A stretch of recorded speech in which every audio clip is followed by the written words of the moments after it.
Un jour, j'ai dit à mon grand-père, bientôt je vais me marier. Et mon grand-père m'a dit, mon fils, sache désormais que tes jours sont comptés sur terre.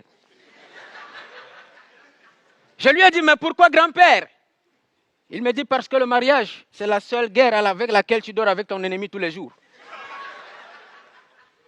Mon grand-père m'a dit, fils, quand tu veux te marier, mieux vaut un bon célibat qu'un mauvais mariage.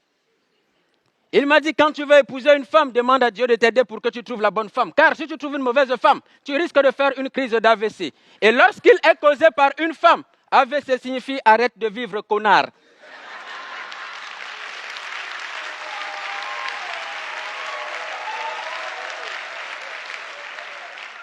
Ça, c'était mon grand-père. Alors j'ai dit à mon grand-père, mais grand-père, comment fait-on pour trouver la femme de sa vie? Il m'a dit, il y a deux types de femmes. Les belles et les moins belles.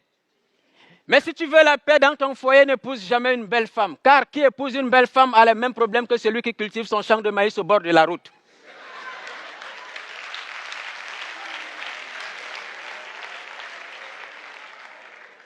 J'ai dit à mon grand-père, grand-père, comment faire pour connaître la femme de sa vie? Comment faire pour savoir qu'une femme peut rester dans un foyer?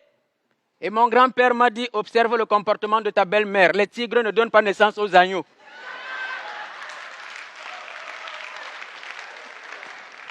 Mon grand-père, il m'a dit un jour, si ta femme, même en blaguant ou dans les problèmes, te dit, je vais te quitter, sache qu'elle t'a quitté depuis.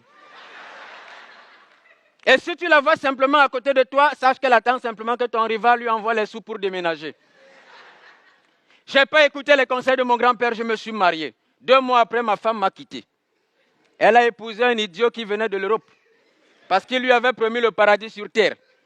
Après avoir passé 2 semaines dans la maison de ce petit cancre, elle me rappelle au téléphone un matin, elle me dit, chérie, s'il te plaît, excuse-moi, je sais que j'ai merdé, redonne-moi ma chance, est-ce que je peux revenir vivre avec toi? Je me suis mise à rire. Elle me dit, chérie, tu ris alors que j'ai des problèmes? Je lui dis, non, je ris parce que tu viens de comprendre que le tourisme est différent de l'immigration. Reste là-bas.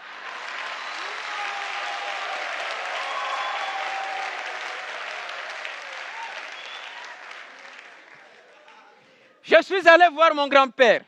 J'ai dit à mon grand-père, mais grand-père, j'ai de l'argent. Pourquoi ma femme m'a quitté? Il m'a dit, tu ne comprendras jamais pourquoi. Il m'a dit, quand tu es pauvre, la femme a tendance à te tromper avec un riche. Quand tu es riche, la femme a tendance à te tromper avec un pauvre. La femme, c'est comme le vent, elle souffle dans la direction qui lui plaît.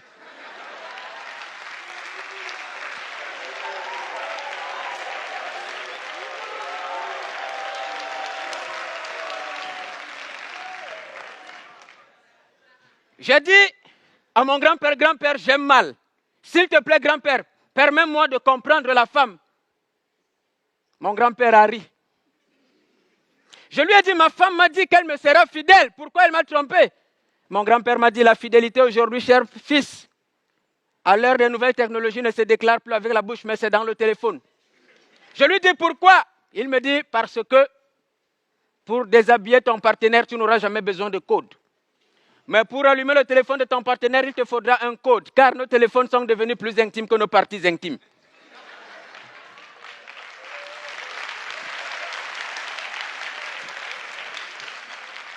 J'ai dit à mon grand-père, grand-père, maintenant dis-moi sérieusement, qu'est-ce qu'il faut pour comprendre la femme?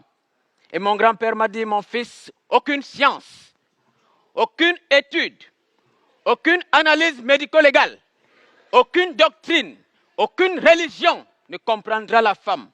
Car si Dieu avait voulu que l'homme comprenne la femme, il n'aurait jamais endormi Adam pendant qu'il criait Ève.